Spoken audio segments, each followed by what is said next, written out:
મિત્રો, કેમ છો? જો તમને મારી વાર્તા ગમે તો મારી વાર્તાને જરૂરથી લાઈક, શેર અને સબસ્ક્રાઇબ કરજો. તો હું આજે એક ફરી નવી વાર્તા લઈને આવી છું. આ વાર્તાનું નામ છે કાઇટમેન. ઘણા વર્ષો પહેલાની આ વાત છે. મહાવીર નામે છોકરો હતો. તે એક ઝૂંપડીમાં એકલો જ રહેતો હતો. તે ખૂબ ગરીબ હતો, પણ બહુ ભલો પણ હતો. આખો દિવસ મહેનત મજૂરી કરીને પેટ ભરતો, કਦੇ ભીખ માંગતો નહીં. તેને પશુ પંખી પર બહુ હેત હતો. ઘણીવાર પોતે ભૂખે રહીને પશુ પંખીને ખવડાવતો. એને ભણવાનું મન થતું, પણ ગરીબી આડે આવતી. રમવાનો તો એની પાસે સમય જ ન હતો. આમ છતાં તે હંમેશા ખુશ રહેતો. એક દિવસ ઉત્તરાયણનો તહેવાર નજીક હતો. બધા છોકરા પતંગ ચગાવતા હતા. મહાવીરની પાસે તો પતંગ અને દોરી ન હતા. તે આકાશમાં ઉડતા પતંગોને જોઈ રાજી થતો. ત્યાં એક છોકરીની બૂમ સંભળાઈ, "એ કાપ્યો છે, કાપ્યો છે!" એક છોકરીએ કોઈનો પતંગ કાપ્યો હતો. મહાવીર એ પતંગ પકડી લાવ્યો. એના જેવા જ ગરીબ બાળકને આપી દીધું.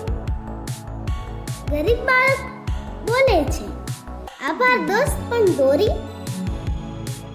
ત્યારે જે પેલો પતંગવાળો છોકરો મહાવીર બોલે છે, "એ પણ લાવી આપું."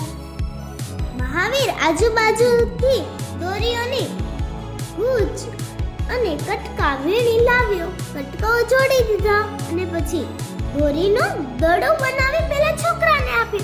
"અરે વાહ, લે આ મજા કર," મહાવીર બોલ્યો. મહાવીર આકાશ સામે જોઈ રહ્યો હતો. એવામાં એક પક્ષીની પાંખ કોઈની દોરીમાં ફસાઈ. એ દર્દથી ચીચિયારો પાડવા લાગ્યું. "અરે રે, બચાવો કોઈ!" અરે ત્યારે મહાવીર બોલ્યો, "અરે રે, મારી પાસે પાંખો હોત તો કેવું સારું હોત." ત્યાં એક પરી આવી.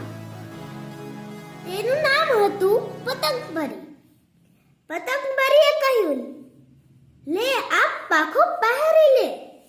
મહાવીર પક્ષીને બચાવવા મનોમન પાંખો માંગતો હતો. એક ક્ષણે પતંગ પરી પ્રગટ થઈ. મહાવીરને પાંખો આપી તે રાજી થઈ ગયો. મહાવીર કહે, "હવે હું પક્ષીઓને બચાવી શકીશ." પરી બોલી, "ભલે, હું જાઉં છું." પતંગ પરી અલોપ થઈ ગઈ. મહાવીર પાંખો પહેરી ઉડવા લાગ્યો.